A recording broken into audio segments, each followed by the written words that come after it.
सावधान प्रारंभ करते हैं। जय श्री ओम नमः सिद्धेभ्य। नमो अरिहंताणं, नमो सिद्धाणं, नमो आयर्याणं, नमो वज्रायाणं, नमो लोहे सब्रसाहुणम्। मंगलम भगवान वीरो, मंगलम गौतमो गणि, मंगलम कुंद कुंदार्यो, जैन धर्मोस्तु मंगलम। सर्व मंगल मांगल्यम, सर्व कल्याण कारकम, प्रधानम सर्व धर्माणाम, जैनम जयतु शासनम।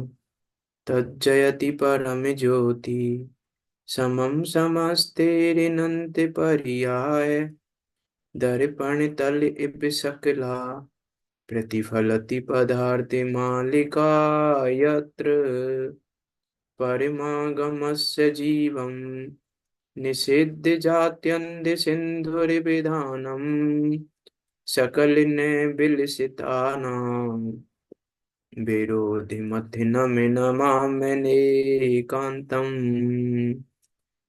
मुनिनाथ तेरो नाथ पूजित, मुनि सोब्रत प्रभु को नमो। जिन भक्ति में धरे भावे निर्मल, मोह माया दिक बमु, मम हृदय में आओ विराजो। हर्ष से वंदन करूं, निर्भेद हो निरखेद हो, निर्मुक्त प्रभुता बिस्तरूं, निर्मुक्त प्रभुता बिस्तरूं।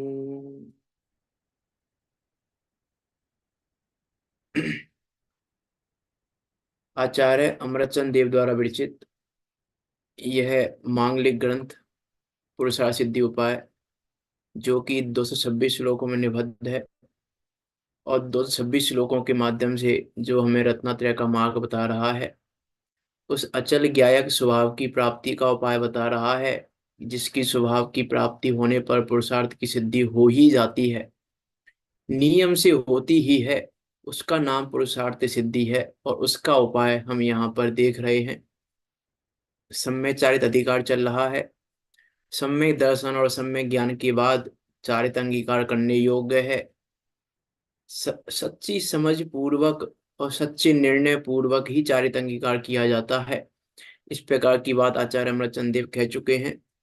39 नंबर का श्लोक चल रहा है। चारित्र का लक्षण क्या है, किसको कहें हम चारित्र, है क्या है चारित्र वास्तव में। उस चारित्र का लक्षण यहाँ 39 नंबर के श्लोक में बता रहे हैं। देखो क्या कह रहे हैं आचार्य अमरचंद देव।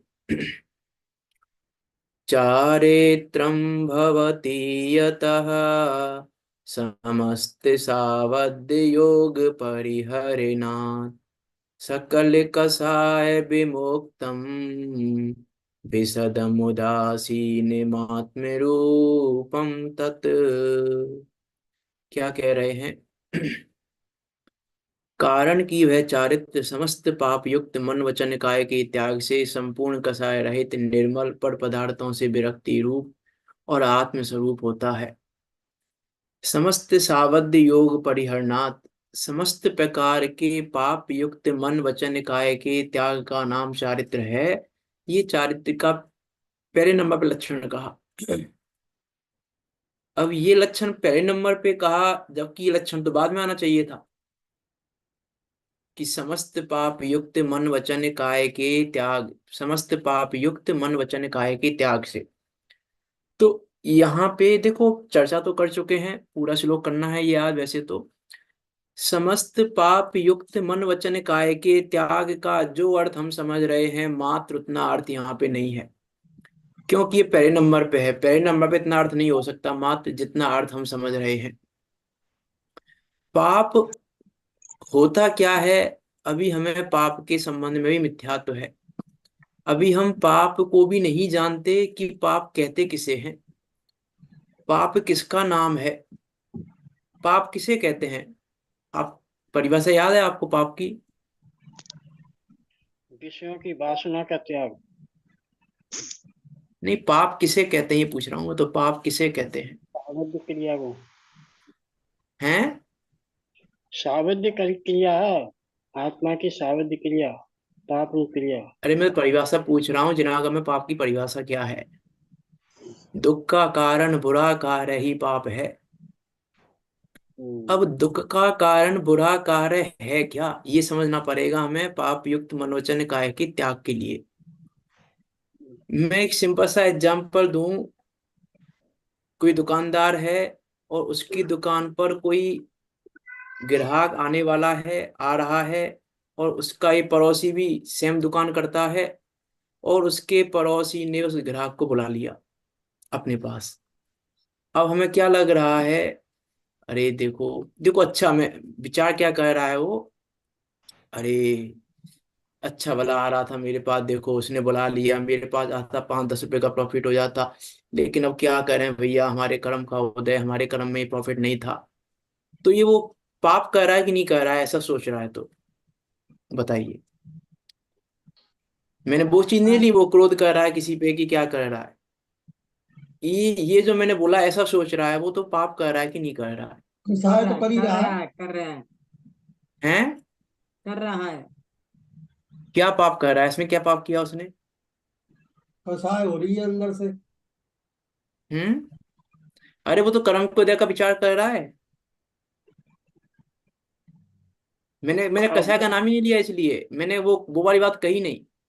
मैं अपराध तो में क्या, 10 रुपया वो की क्या लालसा है सोच ना। रहा है कि अरे देखो आता प्रॉफिट आ जाता, उसने अपने पास बुला लिया, अब क्या करें, हमारे कर्म का ही उदय है, हमारा प्रॉफिट नहीं होना था। वो तो ये विचार कर रहा है, कर्म के उदय का विचार कर रहा है, तो पाप कर रहा है कि पुण्य कर रहा है कि धर्म कर रहा पाप। उसकी आप दस ही रुपए कर की रहे लालसा है, वही पाप है। है? उसमें 10 रुपया उसमें कमा लेते, ये उसका लालसा है, यही पाप है। वासना। अब तो विचार कर रहा ना, नहीं मेरे नहीं है, उदय नहीं है, अब उदय में हाँ, नहीं है, क्या कर नहीं सकते हैं? वो भी है, तो अपराध में तो उसका लालसा है। वासना तो उसको 10 रुपए की देखो, अभी भी है। मात ठीक है, आपकी बात सही है, लालसा है, वासना तो है ही, और वासना का नाम पाप है। लेकिन पाप का अर्थ मात्र वो 5 पाप नहीं, पाप का अर्थ है परिणामों में संक्लिष्टता। हम्म। परिणाम यदि संक्लेश रूप हैं तो तो वो मन पाप। वचन काय पाप युक्त ही है। फिर चाहे हम व्रत उपवास कर रहे हैं, चाहे हम व्यापार कर रहे हैं, चाहे हम अन्य कोई भी कार्य कर रहे हैं, क्योंकि जो दुख का कारण है वो कार्य बुरा है और वही कार्य पाप है। तो ये संक्लेश का परिणाम पाप है। अब हम जब संक्लेश करते हैं तो हमें पाप लगता है कि नहीं लगता है, ये विचार करना पड़ेगा हमें पहले, समस्त पाप युक्त मन वचन काया के त्याग के लिए, कि हमारे परिणामों में संक्लेश है कि नहीं। हम संक्लेश की रक्षा करते हैं, अपने दोषों की रक्षा करते हैं, कि किसकी रक्षा कर रहे हैं? संक्लेशों की रक्षा करने का परिणाम वो पाप युक्त परिणाम है। वो पाप युक्त मन वचन काय है, कि मन वचन काय हमारी पाप युक्त है यदि हम संकलेशों की रक्षा करना चाहते हैं, यदि हम अपने दोषों की रक्षा करना चाहते हैं। यदि हमको सही। हमको लगता है हम कुछ बोल रहे हैं, फिर हम क्या सोचते हैं? हमने किसी से कहा कि भैया आप बहुत बहुत क्रोध करते हो, आप बहुत मान करते हो। अब क्या करें, हम करना तो नहीं चाहते लेकिन आदत हो गई है हमारी, अब वो हैबिट हो गई है, अब क्या कर सकते हैं, करना तो नहीं चाहते हैं। कि ये भी पाप है, वो ये कह रहा है ये भी पाप है, क्योंकि वो अपने संकलेश की, अपने उन परिणामों की रक्षा करना चाहता है। परिणाम, उन संकलेश युक्त परिणामों की रक्षा करना भी संकलेश है, और वो संकलेश युक्त मन वचन का पाप युक्त है। उसका त्याग किए बिना चारित्र नहीं होगा, जब तक संकलेश रूप परिणामों का त्याग नहीं होगा। विचार करके देखें हम कि हम कहाँ कहाँ पर पाप कर रहे हैं जो हमको पाप लगते नहीं है। पर के सही। दोषों को कहना, अपने गुणों का बखान करना क्या है, संकलेश ही है। अभी देखो,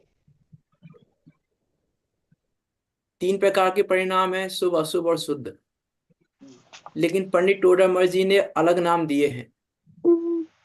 आपने कभी सोचा ऐसा क्यों किया पंडित टोडामल जी ने? उन्होंने तीन अलग नाम क्यों दिए? उन्होंने वहां आत्मा के तीन परिणामों में शुभ अशुभ और शुद्ध नाम क्यों नहीं बोला? उन्होंने वहां संकलेश विशुद्ध और शुद्ध क्यों किए? यही वास्तव बोले। में तो संकलेश विशुद्ध और शुद्ध कह के हम वो एक जनरल अर्थ कह देते हैं, एक संकलेश का अर्थ अशुभ, विशुद्ध का अर्थ शुभ और शुद्ध का अर्थ शुद्ध, कि नहीं इतना प्रयोजन नहीं है पंडित टोडामल जी का वहां पे आत्मा के तीन परिणामों को कहने का। हम विचार नहीं करते कि क्यों कह रहे हैं आप पंडित टोडामल जी। इसलिए मैं बहुत बार कहता हूँ कि हम हर जगह पहले ये लगाएं क्यों कह रहे हैं, या शुभ अशुभ शुद्ध क्यों नहीं किया? शुभ अशुभ और शुद्ध कहने चाहिए थे, आत्मा के तीन परिणाम हर जगह चर्चा है शुभ अशुभ और शुद्ध की, आप अलग नाम दे रहे हो संकलेश विशुद्ध और शुद्ध, ऐसा क्यों कर रहे हो? हम विचार ही नहीं करते। मैं वो चर्चा नहीं करने जा रहा यहाँ पे, लेकिन विशुद्ध का अर्थ मात्र शुभ जितना नहीं है। विशुद्ध का अर्थ मात्र शुभ नहीं है, मैं ये कह रहा हूँ मात्र शुभ वहां है, शुभ का प्रयोजन तो वहां है ही कहने का विशुद्ध में, लेकिन मात्र विशुद्ध परिणाम का अर्थ शुभ परिणाम नहीं है वहां पे। मात्र मात्र कह रहा हूं मैं, इसलिए विचार विचार करना पड़ेगा हमें। हम पाप कहाँ कहाँ कर रहे हैं, कहाँ कहाँ हमको लगता है कि हम पाप कर रहे हैं, और हमारे संस्कार ही ऐसे पड़ गए और हमारी आदत ऐसी हो गई है, अब अनादि की वासना है भैया, क्या करें, छूटती नहीं है। तो ठीक है। ये हम अपने संकलेशों की रक्षा कर रहे हैं, हम अपने मन वचन काया को, पाप युक्त मन वचन काया का त्याग करना ही नहीं चाहते। हम पाप युक्त मन वचन काया को रखना चाहते हैं। कल हमने वो मिथ्यात आदि की बात तो कर ही ली, वो तो बात है ही, मिथ्यात आदि पाप की तो उसकी तो हम बात ही क्या करें, विचार करना। लेकिन देखो पाप तो पहले नंबर पे ये कंडीशन दी है चारित्र के लक्षण की, इसलिए इसमें कुछ अलग चीज तो है। पहली नंबर की कंडीशन दी है, ये बाकी कंडीशन बाद में दी है, कषाय रहित, निर्मल, पर पदार्थों से विरक्ति, आत्मस्वरूप, सारी कंडीशन बाद में। पहले नंबर पे ये कंडीशन दी है, समस्त पाप युक्त मन वचन काया से त्याग से। तो ऐसा क्यों किया आचार्य अमरचंद देव ने, कि पहले इसको क्यों कहा? इसके पीछे भी कुछ कहने का कारण है। देखो विचार करके देखें हम कि हमारा मन वचन काया पाप युक्त कहाँ कहाँ पर है, किस किस प्रकार से है। संकलिष्टता की बात तो है ही, मी संकलेश पे तो बहुत बोला जा सकता है, संकलित परिणामों पे आप विचार करना स्वयं ही। लेकिन मान लो किसी से कोई गलती हुई, ठीक है, और वो क्षमा मांग रहा है और कह रहा है भैया क्षमा कर दो इस बार, अगली बार गलती नहीं करेंगे, तो वो पाप कर रहा है कि नहीं कर रहा है? ये बताओ, अब बताओ, पाप कर रहा है कि नहीं कर रहा? उसमें उसके परिणाम तो विशुद्ध हैं। अब उसे पाप रूप कहोगे, क्या कहोगे? अरे भाई तो मैं पूछना चाह रहा हूँ, हम पाप को कहाँ तक समझ रहे हैं, मैं ये कहना चाह रहा हूँ वो पाप कर रहा है कि नहीं कर रहा है, ऐसा कहकर, हाँ, ऐसा विशुद्ध कह रहा शुद्ध है उस समय परिणाम वो नहीं हो पाप रहा है कर रहा है इसलिए कि क्या पाप कर ही रहा है? होगा। शुद्ध हाँ। परिणाम नहीं हो रहा है इसलिए पाप ही है। अरे शुद्ध परिणाम, वो तो ठीक है, वो बात भी आपकी ठीक है, शुद्ध परिणाम, लेकिन पहले नंबर पे उसने पाप कर लिया क्या? अब हम गलती नहीं करेंगे, गलती रोक सकते हो तुम होने से, अब हम आलोचना गलती नहीं करना, करेंगे कि तुम गलती करने के निंदा करता निंदा हो, करना है। कि तुम गलती करने के करता हो, तो तुमने ये मान लिया कि अब हम नहीं करेंगे, कि अब हम नहीं करेंगे गलती की गारंटी दे रहे हो, गलती नहीं करोगे आप? विचार करके देखें, हम गारंटी दे रहे हैं किसी को कि हम गलती नहीं करेंगे अब आगे? ये पाप कर लिया हमने। मैं उस पाप तक पहुंचाना चाह रहा हूँ इस परिभाषा से, क्योंकि यहाँ पाप का अर्थ मात्र पांच पाप से नहीं है, क्योंकि पहले नंबर पे ये कंडीशन दी है, हमारा मन पाप वचन का है पाप युक्त है कि नहीं। क्योंकि मैं ये क्यों कह रहा हूं यहाँ पे, क्योंकि यहाँ ज्ञायक स्वभाव को ही प्राप्त कराना है, ज्ञायक स्वभाव के लक्ष्य से ही चारित्र का लक्षण कह रहे हैं वो आचार्य अमृतचंद देव, दूसरा प्रयोजन नहीं है। मैं उस प्रयोजन को लक्ष्य में रखकर ये बात कह रहा हूं आपसे, कि हम विचार तो करके देखें, हम गलती नहीं करेंगे, ये आपने किसके बल पे कहा? पाप के बल पे कहा है हम गलती नहीं करेंगे। आपने अपने को गायक देखा ही नहीं, इसलिए कह रहे हो आप गलती नहीं करोगे। अरे हम तो गलती करेंगे, उस समय भी हम तो अपने को गायक देखेंगे, तो गलती नहीं होगी अपने आप, लेकिन हम गलती नहीं करेंगे, ये गारंटी तो कोई भी नहीं दे सकता, कोई नहीं दे उस सकता ये गारंटी। अरे उसको ये उसने गारंटी आलोचना तो की है। भावलिंगी संत नहीं दे सकते कि गलती नहीं होगी, उनसे भी गलती होनी होगी तो गलती हो जाएगी। तब रुद्र की आलोचना उत्पत्ति की उसी है गलती कि से होती है, आलोचना इस समय तो करने से नहीं सत्यान करते। हाँ, हाँ, आलोचना, प्रतिक्रमण, प्रत्याख्यान, ये सिद्धांत फेल होगा कि नहीं होगा? अरे फेल नहीं होगा। अभी मैं अभी यहाँ तो चर्चा नहीं आएगी। अभी मैं आलोचना और प्रतिक्रमण की भी चर्चा कर रहे हैं। हमने आलोचना प्रतिक्रमण कितना समझ रखा है। आलोचना प्रतिक्रमण मात्र इसका नाम नहीं है। जितना हमने समझ रखा है आलोचना प्रतिक्रमण को, बिल्कुल फेल नहीं होगा। जो असली आलोचना प्रतिक्रमण है वो फेल नहीं होगा, और जो हमने समझ रखा है वो तो फेल ही है। वो तो आलोचना प्रतिक्रमण है ही नहीं वास्तव में। जो आलोचना प्रतिक्रमण हमने समझ रखा है, मात्र उतना नहीं है। मैं फिर कह रहा हूँ, मात्र उतना नहीं है।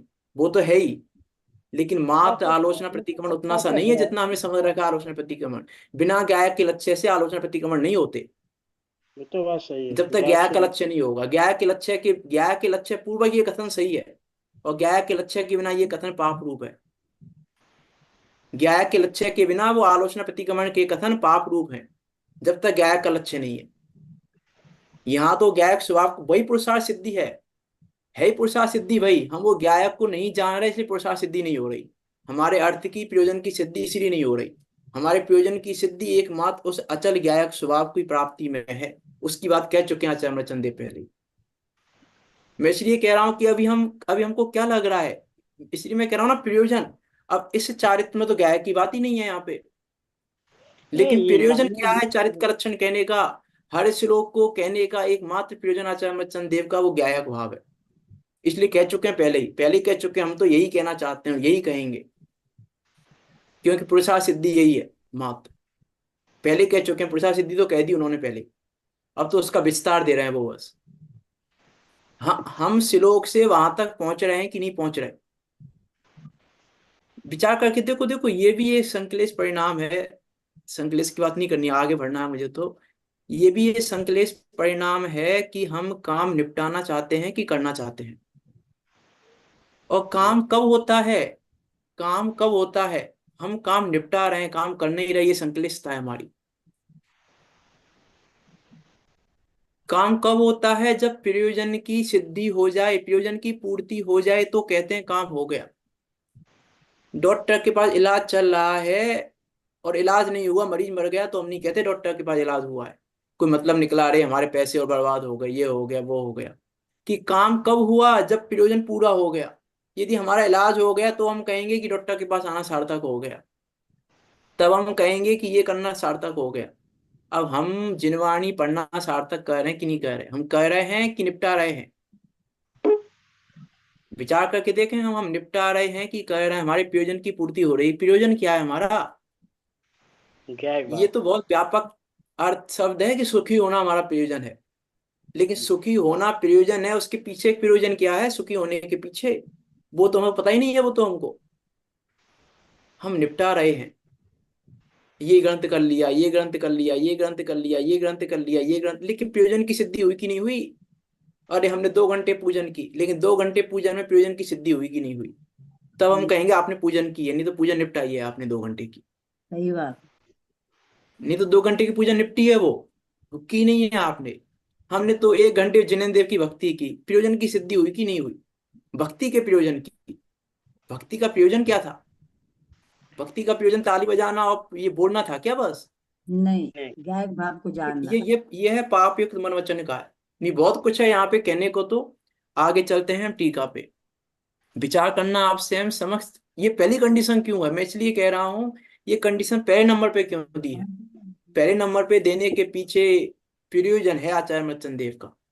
समस्त पाप युक्त कहकर मात्र उस पाप को नहीं कहना चाह रहे जिसको हम पाप समझ रहे हैं। विचार करना, देखो इधर चलते हैं हम तो टीका में क्या कह रहे हैं। ये लाइन क्लियर करो, हाँ, क्लियर करो ये लाइन। क्यों कहा इन्होंने और क्यों नहीं कहा। बता तो दिया मैंने। और आप विचार करना, पापों की इतनी सारी बात डिटेल दे तो दी, और आप विचार करो। तो बात समझ में आ और गई। कहाँ कहाँ ज्ञायक कैसा भाव, कैसा पाप हो सकता है। ज्ञायक भाव हाँ, ही प्रमुख है, ज्ञायक भाव ही मुख्य है। उसके आश्रय से इनका भाव होगा। ये तो बात सही है, क्योंकि ये पुरुषार्थ सिद्धि का उपाय है। हाँ, ये बात हाँ। ठीक है, पर ये लाइन लिखी क्यों गई। ये यहाँ पे लिखी क्यों गई। प्रथम लाइन ये लिखी क्यों गई, क्या लिखी समस्त गई, मन। हाँ, पाप मन वचन क्या लिखी युक्त गई। युक्त। हाँ, क्या तो निंद चारित्र होता है। हाँ, तो बता तो रहा हूँ ना मैं। पहले पाप क्या है, अपने ज्ञायक को नहीं जानना ही पाप है। पहले मन वचन काया से अपने गायक को जानो, तब पाप युक्त मन वचन काया का त्याग होगा। गायक को नहीं जानना ही पाप है। ये कहना चाह रहे हैं वो यहाँ पे, पाप से पहले, पहले अपने को गायक जान, तब मन वचन काया से त्याग कर पाएगा। नहीं तो मन वचन काया से त्याग तो द्रव्यलिंगी भी कर लेते हैं। मन सही वचन है। काय से पाप युक्त मन वचन काय का त्याग तो वो भी कर लेते हैं, मन में विचार भी नहीं करते पाप का, निरतिचार पारण करते हैं 28 मूल गुणों का। लेकिन अपने गायक को नहीं जानते, इस पाप युक्त मन वचन काय का त्याग नहीं करते, इसलिए मिथ्या दृष्टि बने रहते हैं। इसी मुनिवत धा अनंत बार गिरवक उपजाय हो। पे निज ठीक है। आत्म ज्ञान बिना अर्थात अपने गायक के ज्ञान के बिना सुख लेस ना पायो। ये कहना चाह रहे हैं वो यहाँ पे, प्रयोजन ये है। सही है मैं सर। ये कहना चाह रहा हूँ, प्रयोजन मात्र उतना नहीं है जितना हम शब्द को पढ़ रहे हैं। मैं फिर कह रहा हूँ, शब्दाचार अर्थाचार से बाद हमें उभयाचार पर जाना पड़ेगा। ये प्रयोजन है उनका। आचार्य चंद देव का प्रयोजन यह गायक को कहने का है। यह हमें लगता है इस श्लोक को पढ़ने पर हमको लग रहा है कि गायक कह रहे हैं यहाँ पर, गायक बताना चाह रहे हैं यहाँ पर, गायक कहना चाह रहे हैं यहाँ पे, कि नहीं लग रहा है हमको? तो हम प्रयोजन तो भूल ही गए। आचार्य चंद देव का प्रयोजन क्या था? पुरुषा सिद्धि उपाय कहने का। तो पुरुषा सिद्धि उपाय पढ़ के क्या किया फिर हमने, जब हम प्रयोजन ही भूल गए?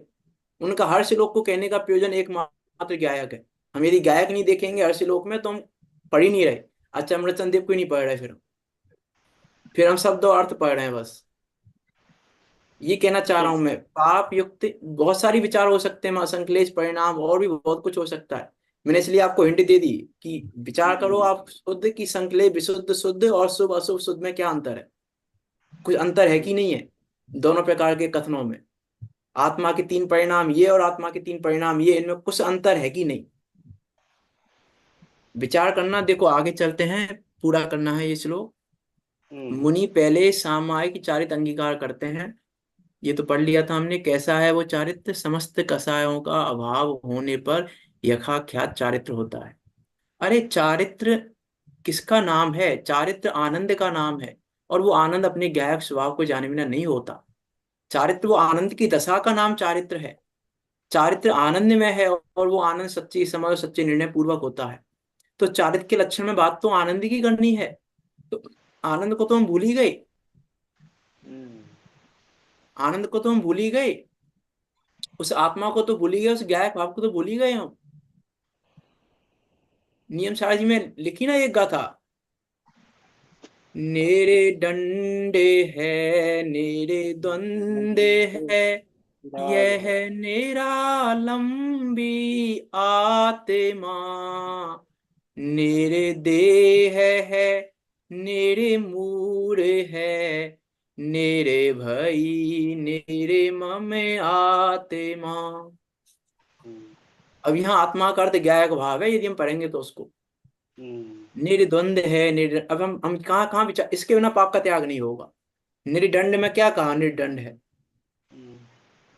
मन वचन काय में होने वाले द्रव्य कर्म भाव कर्म नहीं है। ये निरालंबी आत्मा निर्द्वंद है, उसमें द्वंद भी नहीं है। अब कौन से द्वंद नहीं है वो देखना। निर्दंड है, मन वचन काय ही नहीं है। हम मन वचन काय के पाप का त्याग करना चाह रहे हैं। पहले ये निर्णय तो करें हम कि मन वचन काय हमारे नहीं है। हम तो मन वचन काय से भिन्न है। ना ये मन मेरा है, ना वचन मेरा है, ना काय मेरी है। हम तो ये विचार नहीं कर रहे समस्त पाप के मनोवचन काय के त्याग में। हमको तो लग रहा है मनोवचन काय से हमने पाप का त्याग कर दिया, हो गया चारित्र। कि नहीं, चारित्र का लक्षण इतना सा नहीं है। चारित्र आत्मा आत्मा की पर्याय है। चारित्र का परिणमन, चारित्र तो गुण है, चारित्र का परिणमन वो आत्मा का परिणमन है। वो मनोवचन काय के परिणमन से कैसे हो जाएगा?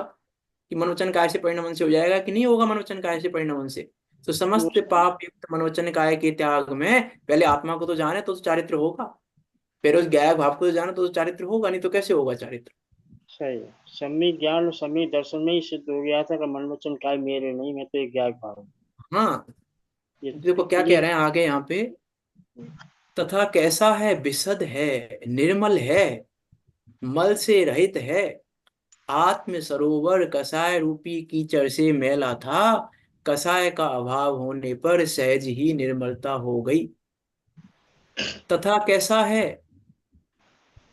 उदासीन है, पर द्रव्य से विरक्ति स्वरूप है। अब वो उदासीनता, उदासीनता की यदि हम बात करेंगे तो भी समय चाहिए। उस गाय हमको क्या लग रहा है, परद्रव्य में उदासीन हो गए उदासीन की। उदासीन इसलिए नहीं हो रहा है, उदासीन का अर्थ ही नहीं जाना। बिना गायक स्वभाव को जाने उदासीन नहीं हो सकते। जब तक ज्ञात स्वभाव को नहीं जानेंगे, एक ही लक्षण पे विचार करके देखना, जब तक ज्ञात स्वभाव को नहीं जानेंगे तब तक हम उदासीन नहीं हो सकते। ये संक्लेशता हमें सत्य का सामना नहीं करने देती, ये पाप हमें सत्य का सामना नहीं करने देता।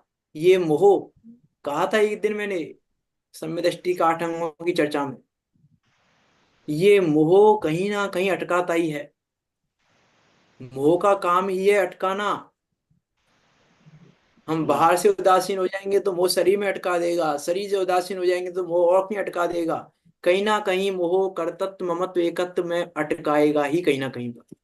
हम बाहर से कर्तव्य छोड़ेंगे, अंदर का कर्तव्य करवा देगा वो मोह। मोह तो पीछे लगा हुआ ही है, मोह रूपी पिशाच तो लगा हुआ है, वो चाहता ही नहीं है छोड़ना इस जीव को अपने चंगुल से। और हम संतुष्ट हो जाते हैं, मिथ्या संतोष। 8 अंगों में बात की थी मैंने मिथ्या संतोष की। मिथ्या संतुष्ट हो जाते हैं, हाँ अब तो ठीक है, हमने पाप का त्याग कर दिया, हमने ये कर दिया कि नहीं। विचार विचार करके देखो, मैं फिर बार बार पाप पे पहुंच रहा हूँ। देखो आगे चलते हैं। उदासीनम पर द्रव्य से विरक्ति स्वरूप है, तत् आत्म रूप वर्तते, वह चारित्र आत्मा का स्वरूप है। आत्मा का स्वरूप है, मनोवचन का स्वरूप नहीं है वो चारित्र। कसाय रहित जो आत्मा का स्वरूप प्रकट हुआ है वही सदा काल रहेगा, इस अपेक्षा से आत्मा का स्वरूप है, नवीन आवरण कभी भी नहीं होगा। अब आवरण नहीं होगा, यहाँ तो हकीकत चारित्र की भी बात कर रहे हैं साथ में, क्योंकि टॉप का माल दिखाना है पहले। कसाय रहित जो आत्मा का स्वरूप प्रकट हुआ है वही सदा काल रहेगा, इस अपेक्षा से आत्मा का स्वरूप है, नवीन आवरण कभी भी नहीं होगा। सामायिक चारित्र में सकल चारित्र हुआ, परंतु संजलन कसाय के सद्भाव से मलिनता नहीं गई। अब नीचे आ गए हैं। का चारित्र की बात तो करी थी कि सामायिक चारित्र में सकल चारित्र हुआ, परंतु संज्वलन कसाय के सद्भाव से मलिनता नहीं गई। इसीलिए जब सकल कसाय रहित हुआ तब यथाख्यात नाम पाया, जैसा चारित्र का स्वरूप था वैसा प्रकट हो गया। अब देखो यहाँ प्रश्न है कि आप हाई लेवल की बात कर रहे हो और हम तो है नहीं, हमारी कैपेसिटी तो है नहीं हाई लेवल की, तो नीचे की बात तो करो। ये सुपयोग रूप भाव है, उसको भी तो चारित्र कहो थोड़ा सा। अब शुद्धि शुद्धि की बात किए जा रहे हो, शुभोपयोग की तो बात करो। शुभोपयोग रूप चारित्र है कि नहीं है? शुभोपयोग रूप भाव है, वह चारित्र है या नहीं? शुभ उपयोग विशुद्ध परिणामों से होता है और विशुद्धता मंद कसाय को कहते हैं। इसीलिए कसायों की हीनता के कारण कथनचित चारित्र कहलाता है। कथनचित कहलाता है तो नहीं, ये नहीं कहा ना चारित्र है। पंडित टोडामल जी ने कहलाता है, कह देते हैं चारित्र। रियल चारित्र तो भैया जो हम कह के आए हैं, टॉप का माल तो भैया ये, इसको माल कहते ही नहीं है। ये तो जैसे कोई घी लेने आया हो, भैया ये तो 3rd क्लास घी है, इसको हम थोड़ा घी कह देते हैं। ये भी कथनचित घी कहलाता है तो नहीं। वैसे ही ये चारित्र है तो नहीं, लेकिन कसायों की हीनता के कारण कथनचित चारित्र कहलाता है तो नहीं चारित्र। चारित्र तो है ही नहीं शुभोपयोग, शुभोपयोग चारित्र तो है ही नहीं। कसायों की हीनता के कारण कथनचित चारित्र कहलाता है। चारित्र है कि नहीं है? तो क्या आंसर दे रहे हैं अपनी टोडरमल जी, है कि नहीं है? क्या आंसर दिया अपनी टोडरमल जी ने कि अब क्या कहें कि वास्तव में तो नहीं है। लेकिन अब मैं यदि ये कह दूं ना अभी उपयोग रूप से चारित्र नहीं होता है, चारित्र नहीं होता है, तो अभी कहने लग जाओगे आप, कह रही तो गलत कह रहे हो आप, कि रियल तो यही है। हम सत्य से कब कब तक भागेंगे? इसलिए मैंने कहा अभी संश्लेषता सत्य का सामना नहीं करने देती। ये मोह हमको सत्य का सामना नहीं करने देता, उलझा के रखता है हमको कहीं ना कहीं पर। सत्य का सामना करने नहीं देता ये, ना ज्ञायक को देखने देता है, ना उदय को देखने देता है, ना कोई विचार करने देता है समीचीन, सम्यक विचार नहीं करने देता ये मोह हमें।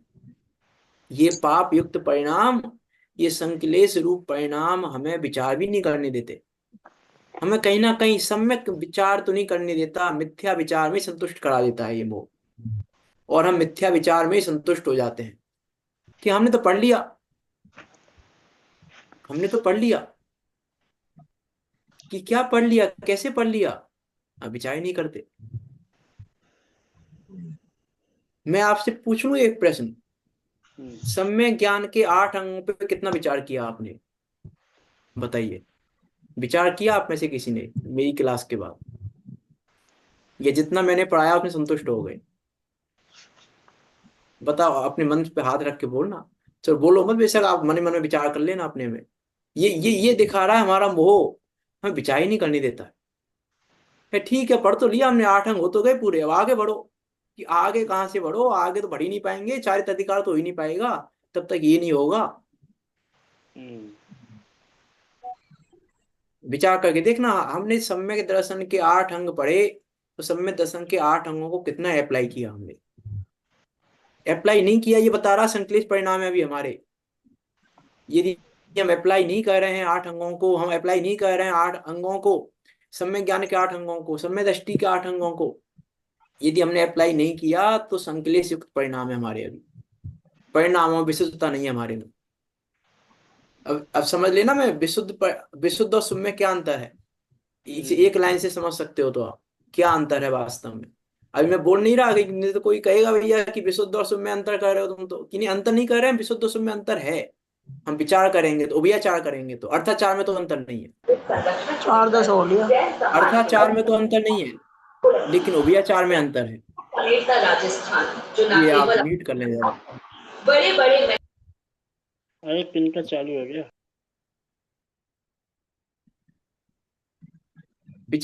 विचार करना क्या अंतर है शुभ में और विशुद्धता में, शुभ परिणाम में और विशुद्ध परिणाम में भी क्या अंतर है। शुद्ध परिणाम तो खैर ठीक है, दोनों में कॉमन है, उसमें भी शुद्ध परिणाम का है, विशुद्ध परिणाम।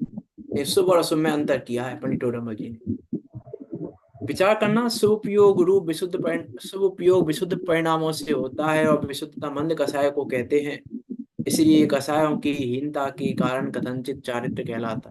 अब आप कहोगे देखो विशुद्धता कहते तो रहे मंद कषाय को, मंद कषाय शुभ को कहते हैं।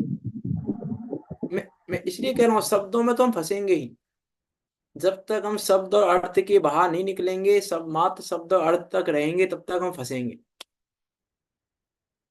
इसलिए मैंने कहा, पहले कहा था मैंने इसलिए कि हम कितना विचार कर रहे हैं, कितनी ज्ञान की आराधना कर रहे हैं, जब तक हम नहीं जाएंगे अभी तो व्यचार, अभी तो आगे की बात है।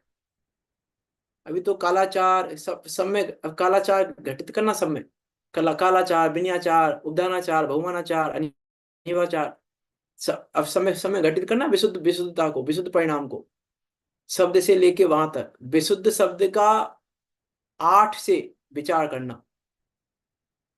विशुद्ध शब्द ये तो शब्दाचार हो गया, विशुद्ध का जो अर्थ है मंद कषाय वो अर्थाचार हो गया। अब बाकी 6 अंगों में विशुद्ध का क्या अर्थ है, बाकी 6 अंगों में तो घटाना पड़ेगा भी हमें विशुद्ध का अर्थ, कि शब्द अर्थ में संतुष्ट हो गए हम। सम्यक ज्ञान के अंग नहीं हो पाएंगे तो आराधना नहीं हो पाएगी, ज्ञान की आराधना नहीं होगी तो चारित्र तो होगा ही कहां से, कि नहीं हो पाएगा चारित्र। अरे हम कितनी गरज पूर्वक सुन रहे हैं, कितनी गरज पूर्वक समझना चाह रहे हैं, इस पे डिसाइड होगा आपके परिणाम संकलित रूप है कि नहीं है। कि नहीं, अब हमें तो पढ़ना है। अब ठीक है भैया, अब देखो अब हम ये नहीं सुनेंगे तो फिर बाहर क्या करेंगे, टाइम वेस्ट होगा हमारा। इसीलिए भैया टाइम तो 24 घंटे निकालने ही है, तो 8-10 घंटे हम यहाँ निकाल देते हैं, 8-10 घंटे हम यहाँ निकाल लेते हैं। कि 8-10 घंटे टाइम निकालने के लिए आते हो क्या? विचार करके देखना हमारी संक्लिष्टता। पूरा तो चल पूरा कर देता हूँ मैं इसको श्लोक को ही। विचार करना हमारी संक्लिष्टता कहाँ कहाँ पर है अभी हमारे परिणाम। मैं इसलिए कह रहा हूँ, हमें लगता ही नहीं है ये तो संक्लिष्टता है हमारी, हम बस टाइम पूरा करने के लिए सुन रहे हैं, ये हमारी संक्लिष्टता है, ये हमारे मन वचन का पाप युक्त है। तो सुनना तो अच्छा है, कि नहीं ये पाप युक्त है तुम्हारा सुनना, ये ऐसे सुन रहे हो तो। विचार करना, देखो आगे चलते हैं, पूरा करना है श्लोक।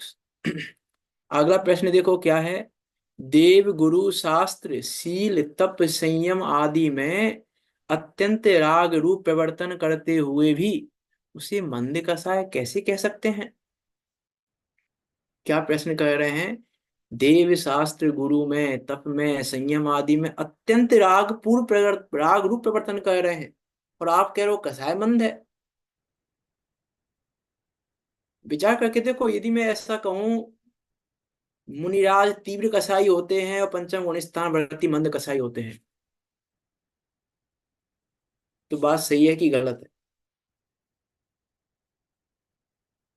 बताइए। गलत है। हाँ, मुनि तीव्र कसाई होते ही नहीं है। मुनिराज तीव्र कसाई नहीं होते। अब ये है स्वादा एकांत को नहीं जानना। तीव्र कसाई है मुनिराज, कैसे नहीं है तीव्र कसाई? तीव्र कसाई है मुनिराज। ले मैंने फिर अब देखो, मैं फिर अब स्वादवाद अनेकांत की बात तो क्या करना, उसकी बात नहीं कर रहा हूँ स्वादवाद अनेकांत की, लेकिन फिर मैं स्वादवाद अनेकांत में ये बात कही थी कि प्रश्न का उत्तर देने से पहले हमें ये पूछना चाहिए था कि आप तीव्र कसाय कह किस अपेक्षा रहे हो उनको, ये पूछना चाहिए था। प्रश्न स्वादवाद अनेकांत होता हमारे पास तो हम पहले प्रश्न ये पूछते कि आप तीव्र कसाई कह रहे हो, लेकिन कह कैसे रहे हो, किस अपेक्षा कह रहे हो? एक अपेक्षा तीव्र कसाई है वो, एक अपेक्षा तीव्र कसाई है वो। आठवें गुण स्थान की अपेक्षा छठे गुण स्थान वाले तीव्र कसाई हैं। अब हमें लग ही नहीं रहा तीव्र कसाई है।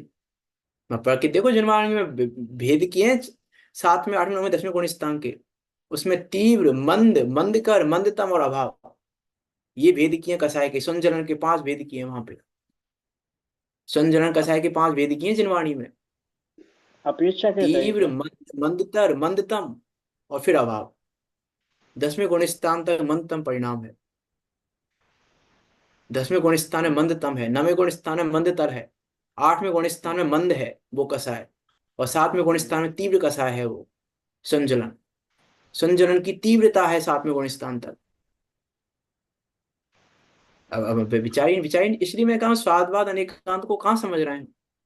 हमने तुरंत कह दिया गलत है, कि नहीं, गलत नहीं है। अपेक्षा कैसे? अब सातवें में तीव्र कसाई कैसे है? अरे संजलन की तीव्रता है, संजलन की संजलन तीव्रता है 7वें में, 8वें में थोड़ी मंद हुई है संजलन, 9वें में और मंद हुई है, 10वें में लो बचा मात सूक्ष्म सांप्राय नाम का, उसके 4 भेद किए हैं संजलन के। 7वें में तीव्र, 8वें में मंद, 9वें में मंदतर और 10वें में मंदतम। अगर 7वें में तीव्र है तो 6वें में फिर कौन सी कसाय तीव्र है? छठवें में है प्रमाण। 7वें में तीव्र कसाय है तो 6वें नहीं, गुस्तान में छठे में संजलन की तीव्रता है, 6वें में भी, 6वें में भी संजलन की तीव्रता है 6वें 7वें में, जब तक 7वें के अंतिम स्टेप पर नहीं पहुंचेंगे। नहीं, तो अंतर जब क्या तक रहा ना? 7वें के अंतिम स्टेप पर नहीं पहुंचेंगे, अंतिम स्टेप का क्या नाम है, जब तक वहां नहीं पहुंचेंगे तब तक आ जाएगा उसको। नहीं, अभी हमारा देखो यहाँ अपेक्षा कहेंगे, है। यहीं पर कहेंगे अभी किस अपेक्षा मंदता कहना और किस अपेक्षा तीव्रता कहना। नहीं, हमारा ये प्रश्न किस है कि 6वें हाँ गुस्तान 7वें गुस्तान में दोनों में तीव्र कसाई है, दोनों गुस्तानों में अंतर है कि नहीं? एक शुद्धोपयोग हो रहा है 7वें में और एक में विकल्प हो रहे हैं 6वें गुस्तान में। नहीं, अंतर तो है। अंतर तो होना मैं चाहिए फिर कह रहा ना। हूं ना, उसको तीव्रतम है, उसको वो तीव्रतम फिर तीव्र फिर मंद फिर मंदता।